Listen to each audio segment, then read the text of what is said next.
இவிஎம்ல நடக்கக்கூடிய எலெக்ஷன் வந்து செல்லாது. இருக்கக்கூடிய பார்லிமெண்ட் சட்டமன்றத்தை எல்லாத்தையுமே கலைச்சிட்டு நியாயமாக வாக்குச்சீட்டு முறையில் மறுதேர்தல் நடத்தணும் அப்படிங்கிற கோரிக்கையை வலியுறுத்தி வர 23ஆம் தேதி சென்னையில் வந்து தலைமை தேர்தல் அதிகாரி அலுவலகம் முன்னாடி நாங்கள் வந்து போராட்டம் நடத்த போகிறோம். தலைமை செயலகம் முன்னாடி வந்து போராட்டம் நடத்த போகிறோம். அதை வலியுறுத்தி மக்கள்கிட்ட வந்து பிரச்சாரம் பண்ணுறோம். இது மாதிரி வந்து இந்த போராட்டத்தை வந்து நடத்த போகிறோம். மக்கள் வந்து ஆதரவு கொடுங்க அப்படிங்கிற விஷயத்தையும் மக்கள்கிட்ட விழிப்புணர்வு ஏற்படுத்தி வந்து பிரச்சாரம் வந்து ஃபுல்லாக வந்து மதுரையில் வந்து ஸ்டார்ட் பண்ணியிருக்கோம். ஓட்டு சீட்டில் தான் உலக முறை தேர்தல் நடக்குதுங்க. ஓட்டு குத்தி போடுறது தான் வாக்கு சீட்டில் தான் நடக்குது.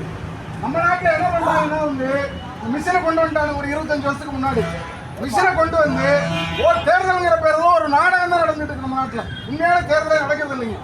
எல்லாமே வந்து மேலே இருக்கிறவங்க முடிவு பண்ணுறாங்க. அதிகாரத்தில் இருக்கணும் வந்து யார் எம்எல்ஏ இருக்கணும், யார் மந்திரியாக இருக்கணும், யார் ஆட்சியில் இருக்குங்கிறத அவனை முடிவு பண்ணிக்கிறாங்க. மிஷினில் எப்படி வேணாலும் ஃப்ராட் பண்ண முடியும். ஓட்டு மிஷினில் எப்படி வேணாலும் ஃப்ராட் பண்ண முடியும். தொழில்நுட்பத்தை வச்சு என்ன வேணாலும் பண்ண முடியும்னு எல்லாருக்கும் தெரியும். இது என்ன நடக்குதுன்னா வந்து நம்ம நாட்டில் ஜனநாயகம்ன்ற பேரில் ஒரு சர்வாதிகாரத்தை பண்ணிட்டு இருக்காங்க. அதனால தான் மக்களுடைய எந்த ஒரு நியாயமான விஷயத்தையும் கேட்கறதே கிடையாது. சாராய கடை மூடுனா மூட மாட்டான், திருப்பி திறந்துட்டு தான் இருப்பான். பசங்களுக்கு வேலைவாய்ப்பு உருவாக்கி கொடுங்க, வேலைவாய்ப்பு உருவாக்க மாட்டான். அதனால வந்து ஓட்டு மிஷினை தடை பண்ணிட்டு பழைய மாதிரி ஓட்டு சீட்டை கொண்டு வா. இந்த மிஷினில் தேர்ந்தெடுத்த அரசாங்கமே செல்லாதுன்னு அறிவிச்சுட்டு எங்க நாங்கள் ஓட்டு போட்டு தேர்ந்தெடுக்கணும். நாங்கள் ஓட்டு போட்டு உண்மையிலே வாக்கு குத்தி போடணும். மிஷினை நாங்கள் நம்ப முடியாது. அது ஓட்டு சீட்டில் திருப்பி தேர்தல் நடத்தி பார்லிமெண்ட்டுக்கும் சட்டமன்றத்துக்கும் எலெக்ஷன் திருப்பி நடத்து அப்படிங்கிறக்காக போராட்டம் நடத்துறாங்க. நோட்டீஸ் கொடுக்குறோம், வாங்கி படிச்சு பாருங்க.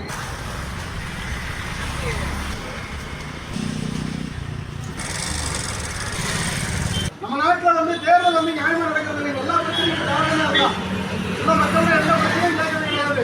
ஒரு காலத்தில் வந்து மக்கள் சொல்ற ஓரளவுக்காக கேட்டாங்க. ஓட்டு சீட்டில் தேர்தல் போது மக்கள் கொஞ்சமாக மரியாதை இருந்துச்சு. பூரா மிஷினை கொண்டு வந்து வச்சுக்கிட்டு எல்லா கட்சிக்காரும் கூட்டு தலைவலி தர பண்ணுறாங்க. நம்ம நாட்டில் வந்து எல்லாரும் சேர்ந்து ஏமாத்துறாங்க. இது வந்து இருக்கக்கூடாது. நிறைய ஆதாரங்கள் இருக்குங்க. நம்ம போடுற ஓட்டு இன்னொரு போயிடுது. நிறைய பேருக்கு நம்ம நாட்டில் வந்து தேர்தல் ஓட்டு போடுறவனுக்கு 0 ஓட்டில் ரிசல்ட் வந்துருக்கு. 0. எவ்வளோ ஓட்டா ஒரு வாங்கினா அவனுக்கு ஓட்டு விழுந்தே 0. ஏன் அவன் ஓட்டு போட்டிருக்க மாட்டானா? தேர்தல் நிற்கிற ஓட்டு போட்டிருப்பாங்கல்ல. அப்படி நிறைய ஆதாரங்கள்லாம் இருக்கு. இந்த ஆதாரங்கள்லாம் வச்சு கேட்குறோம். போய் தேர்தல் கமிஷனில் கேட்குறோம், கவர்மெண்ட்டில் கேட்குறோம், கோர்ட்டில் கேட்குறோம். யாருமே இன்னும் செவிசாய்க்க மாட்டாங்க. அதே மாதிரி கட்சி தலைவர்களும் போய் கேட்குறோம்.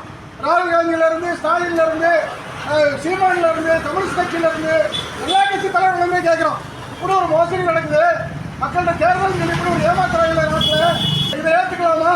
அமெரிக்காக்காரன் ஏற்றுக்க மாட்டான், ஜெர்மனிக்காரன் ஏற்றுக்க மாட்டான், எந்த நாட்டையும் ஏற்றுக்க மாட்டான். வளர்ந்த நாட்டிலேயே வந்து ஓட்டு குத்தி தான் போடுறோம். அதான் நியாயம். அப்போதான் மக்களுடைய ஆட்சி இருக்கும். மக்கள் சொல்ல கொஞ்சமாக கேட்பாங்க அப்படின்னு. நம்ம நாட்டை பொறுத்த வரைக்கும் மொத்தமாக காலி பண்ணிட்டாங்க. மக்கள் அழிக்கத்தான் பார்க்குறோம். எல்லாம் சேர்ந்து கொள்ளையடிக்கிறாங்க. எல்லாரும் இப்போ கமர்ஷியல் சிலிண்டர் எவ்வளோ விலை இருந்துச்சு, இன்னைக்கு என்ன விலையா? கேஸ் சிலிண்டரோட விலை எல்லாம் படித்த வேலை கொடுக்குறாங்களா? இப்போ சாராய கடை போடுறாங்களா? திருப்பி மக்களை போதை கொண்டு அடிமைப்படுத்துகிறோம். எதுவுமே மக்களுக்கு நல்லா செய்ய மாட்டாங்க. காரணம் என்னன்னு கேட்டீங்கன்னா ஓட்டு உரிமை மட்டும் கிடையாது. சுதந்திர போராட்டம் 200 வருஷம் நடத்தி ஒரு ஓட்டு வாங்கி கொடுத்தாங்க நமக்கு. நம்முடைய முன்னோர்கள் எல்லாம் உனக்கு ஒரு ஓட்டு உரிமை இருக்கு, உனக்கான அரசாங்கத்தை தேர்ந்தெடுத்துக்கோ, அதை வச்சு நீ வந்து அவனை கேள்வி கேள்வின்னு சொல்லி அவனுக்கு சொல்லி கொடுத்து சொல்றீங்க. ஆனால் இவங்க என்ன பண்ணிட்டானுங்க?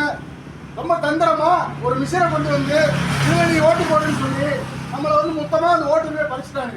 பறிச்சுட்டு கொஞ்சம் கொஞ்சமாக அழிச்சிட்டு இருக்காங்க. நம்மளை கொள்ளையடிக்கிறானுங்க.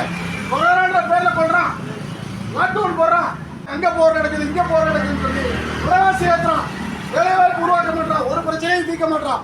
இதுக்கு எல்லாத்துக்கும் அடிப்படையான காரணம் ஓட்டுரிமை பறிபோனது தான். அதனால தான் இதுக்காக போராடுறோம். எல்லா கட்சியும் கேட்டு பார்த்துட்டோம், எந்த கட்சிக்காரும் போராட மாட்டாங்க. அதனால நாங்களும் ஒரு கட்சி ஆரம்பிச்சிருக்கோம், மக்களுக்காக போராடும் கட்சின்னு சொல்லி. அந்த கட்சி சார்பில் ஒரு போராட்டம் நடத்துகிறோம். ஆனால் 23 சென்னையில் தலைமை செயலகத்துக்கு முன்னாடி மிஷினில் தேர்ந்தெடுக்கப்பட்ட அரசாங்கம் எதுவுமே செல்லாது. ஓட்டு மிஷினில் தேர்ந்தெடுக்கப்பட்ட மத்திய ஆட்சி, பார்லிமெண்ட், சட்டமன்றம் எதுவும் செல்லாது. அதை கலைக்கணும். கலைச்சிட்டு ஓட்டு சீட்டில் பழையபடி மக்கள்கிட்ட தேர்தல் நடத்தணும். யார் உண்மையிலே ஜெயிச்சு வராங்களோ அவங்க ஆட்சி பண்ணணும் அப்படிங்கிற கோரிக்கையை வலியுறுத்தி ஒரு போராட்டத்தை தொடங்கியிருக்கோம். அந்த போராட்டம் சம்பந்தமாக தான் பிரசுரம் நீதிமன்றம் வாங்கி படிச்சுட்டாங்க. ஆதரவு என்ன பண்ணுறாங்கன்னா நம்ம வந்து ஓட்டை குத்தி போடுவோம். ஓட்டு சீட்டு வச்சு கொடுத்து நமக்கு யார் பிடிக்குதோ நம்ம குத்தி போட்டு அதை நம்முடைய போட்டோம். அதை வந்து எண்ணிதான் வந்து இவன் ஜெயிச்சா இவங்க தோற்றம் சொல்லுவாங்க. அப்படிலாம் உலகமுறை இருக்குது. நம்ம நாட்டில் என்ன பண்ணுறாங்கன்னா ஒரு மிஷினை கொண்டு வந்து நிறைய ஏமாற்ற ஆரம்பிச்சிட்டாங்க. இதில் யார் ஜெயிக்கிறா எவன் தோக்குறாங்களோ நம்ம முடிவு பண்ணுறது. மேலே எவன் உட்காந்துருக்கான் அவன் முடிவு பண்ணிக்கிட்டு தொடர்ந்து மக்களை கொள்ளையடிக்கிறது, ஏமாற்றம் தான் பண்ணிட்டு இருக்காங்க. அது இருக்கக்கூடாது, அது இருக்கக்கூடாது. எவன் வந்தாலும் மாற மாட்டேங்குது. எவன் வந்தாலும் ஆட்சி வந்தாலும் நம்ம கஷ்டப்பட்டுட்டு தான் இருக்கோம். அன்றாட வாழ்க்கைக்கே சிரமப்பட்டு இருக்கோம். இதுக்கு என்ன காரணம்னா சுதந்திர போராட்ட இடத்துல நமக்கு ஓட்டுரிமை வாங்கி கொடுத்தாங்க. அது இல்லை எனக்கு தேர்தல் ஒரு மோசடியாக நடக்குது.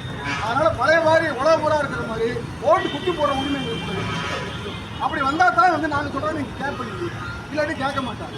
அதுக்காக போராட்டம் படித்து பார்த்தீங்கன்னா முழு விவரம் புரியும். எப்படிலாம் மோசடி பண்ணுறாங்கிறத ஆதாரங்களோட சொல்லியிருக்கிறோம். இதெல்லாம் பாருங்க, நேரம் ரொம்ப படிச்சு பாருங்க. எலெக்ஷன் வந்து நியாயமாக ஓட்டு சீட்டு நடக்கணும் பழைய மாதிரி அப்படிங்கிறத பிரச்சாரம் பண்ணுறாங்க. மக்களுடைய குரல் வந்து இங்கே சுத்தம் வந்து போயிருக்காரு. சும்மா ஏதோ தேர்தல் நேரத்தில் காசு இருக்கிறாங்க. 500,000 காசை கொடுத்துட்டு மக்களுடைய எந்த நியாயமான விஷயத்தையும் கேட்கறது. நீங்கள் என்ன பண்ணுறாங்கன்னா கொஞ்சம் பேர் மட்டும் சேர்ந்து முடிவு பண்ணி நீங்கள் எம்எல்ஏ ஆறு, நீ மந்திரி ஆறு, நீ முதலமைச்சர் ஆறு சொல்லி பேசிக்கிட்டு கூட்டுக்காரணிக்கம் பண்ணிக்கிட்டு சொல்லியிருக்காங்க. இதுதான் நாட்டில் பிரச்சனை. நாம் என்ன சொல்கிறோம், ஓட்டு சீட்டை போட்டுவா. மக்கள் ஜனநாயகங்கிறதா தான் மக்கள் ஓட்டு போடுறோம். நீ கரெக்டாக எண்ணி வந்து யார் ஜெயிக்கிறாலும் ஜெயிக்கவும் ஆட்சி சரி இல்லையா மக்கள் தூக்கி போடுறோம். 12-13 வருஷமா மத்தியில் ஆட்சியை மாறல, அப்படியே உட்காந்துருக்காங்க. காரணம் இதுதான், விசிற வச்சுக்கிட்டு ஒரு நிரந்தரமாக ஒரு சர்வாதிகார மாதிரி பண்ண பார்க்கலாம். இதனால தான் வந்து ஒரு வேலைவாய்ப்பு உருவாக்குறத பற்றியோ ஒரு தொழில் உருவாக்குறத பற்றியோ மக்களுடைய நியாயமான பிரச்சனைகளை பற்றியே கேட்கறதே கிடையாது. பாருங்க, 25 வருஷமா போதை எவ்வளோ பெரிய பிரச்சனையாக இருக்குது தமிழ்நாடு. 25 வருஷத்துக்கு முன்னாடி ஒரு 105 பேர் குடிப்பாங்க. அதுவும் எங்கேயோ ஒதுக்குறப்ப போய் குடிச்சிட்டு வரவே மாட்டோம், ஊருக்குள்ள வர மாட்டோம், பயந்துக்கிட்டு. அப்படிதான் இருந்துச்சு 25-30 வருஷத்துக்கு முன்னாடி. இன்னைக்கு அப்படி இல்லை. இன்னைக்கு டோட்டல் நிலைமையே மாறிடுச்சு. எத்தனை போராட்டம் நடத்தும், எத்தனை போராட்டம். நாங்களே ஒரு 100 தடவை அரசு ஆகிருக்கோம். ராணியம் மட்டும் சட்டக்கல்லூரியில் படித்து 10-12 வருஷம் ஆச்சு. இந்த வக்கீல் கூட பதிவு பண்ண விட மாட்டாங்க. அதில் கேஸ் போட்டு வச்சிருக்காங்க. எதுவுமே கேட்க மாட்டாங்க. எந்த அரசாங்கம் வந்தாலும் கருணாநிதி காலத்தில் போராடணும், ஜெயலலிதா காலத்தில் போராடணும், பன்னீர்செல்வம், எடப்பாடி பழனிசாமி, ஸ்டாலின், இன்னைக்கு விஜய் யாருமே கேட்க மாட்டாங்க. அந்த பிரச்சனை இல்லை, எந்த பிரச்சனையுமே கேட்க மாட்டாங்க. காரணம் என்னன்னா இவங்க வந்து தேர்தல் அப்படிங்கிறத ஒரு பிஸ்னஸ் மாதிரி ஆகிடுச்சு. மக்கள் ஓட்டு போடுறதுங்கிறத சும்மா நாடகம் விசிற வச்சுக்கிட்டு அவங்க நீ கொஞ்ச நாளைக்கு சொல்லி ஏமாற்றி பண்ணிக்கிட்டு அவங்களுக்குள்ள எல்லாம் வந்து ஷேர் பண்ணிக்கிறாங்க. சிண்டிகேட் போட்டு ஷேர் பண்ணிட்டு மக்களை வந்து நல்லா தலையில் போகணும். பெட்ரோல் டீசல் விலைவாசி எந்த அளவுக்கு ஏறுது, எதாவது கவலைப்படுறாங்க. 300 ரூபா 400 ரூபா சிலிண்டர் இன்னைக்கு எவ்வளோ கொண்டு போயிட்டாங்க. இங்கே போர் நடக்குதுன்னு சொல்லிட்டு இந்த சிலிண்டர் விலை ஏற்றலாம், கமர்ஷியல் சிலிண்டர் விலை ஏற்றலாம், 3000 ரூபாய் குறைக்கிறாங்க. எல்லா பிரச்சனைக்குமே காரணம் வந்து என்னன்னு கேட்டீங்கன்னா இதுதான் அடிப்படை. ஏன்னா அவ்வளோ நாள் சுதந்திர போராட்டம் நடத்தி நம்ம ஓட்டுரிமை வாங்கி கொடுத்தாங்க. உங்களுக்கு முன்னோர்கள் எல்லாருக்கும் ஒரு ஓட்டு. நீ ஓட்டு போட்டு அரசாங்கத்தை தேர்ந்தெடுத்துக்க, நல்லது கிட்டது நீ பார்த்துக்க, அது சரியில்லையா அவனை தூக்கி போட்டு நீ வந்து வேற ஒருத்தனை கொண்டு வா. இதுதான் நமக்கு முன்னோர்கள் காந்தியிலேருந்து அம்பேத்கர்லேருந்து எல்லாருமே பாடுபட்டு வாங்கி கொடுத்துட்டு போனாங்க. நீங்கள் என்ன பண்ணிட்டாங்க, வஞ்சகமாக வந்து ஒரு மிஷினை காமிச்சு ஏமாற்றி இந்த ஓட்டுரிமை பறிச்சுட்டாங்க. பறிச்சுட்டு இப்போ வந்து என்ன பண்ணுறாங்கன்னா பேருக்கு ஒன்று நடக்குது, ஃபுல்லாக கொள்ளையடிக்கிறது ஏமாற்றுறது, சீட்டிங் இதுதான் நடந்துக்கிட்டு. இதை மாற்றணுன்றதுக்காக ஒரு போராட்டத்தை தொடங்குது. வர 23ஆம் தேதி சென்னையில் வந்து ஒரு முக்கியமான போராட்டம் ஆரம்பிக்குது. இந்த கவர்மெண்ட்டை பூரா கலைச்சிடும். முதல்ல சட்டமன்ற பார்லிமெண்ட் இது பூரா செல்லாது, மிஷினில் தேர்ந்தெடுத்து எதுவுமே செல்லாது. மக்களாட்சி கொண்டு வா. பல பேர் ஓட்டு சீட்டில் எங்களுக்கு ஓட்டை கொடு, நாங்கள் ஓட்டு போட்டு தேர்ந்தெடுக்கிறோம். எதை வர்றோம்னா அவங்கள்ட்ட நாங்கள் கேட்குறோம், எதுவும் வரட்டும், யார் வேணாலும் ஜெயிக்கட்டும், ஆனால் மக்கள் ஓட்டு போட்டு வரணும், நியாயமாக வரணும். அதுக்காக ஒரு போராட்டத்தை தொடங்கியிருக்கோம்.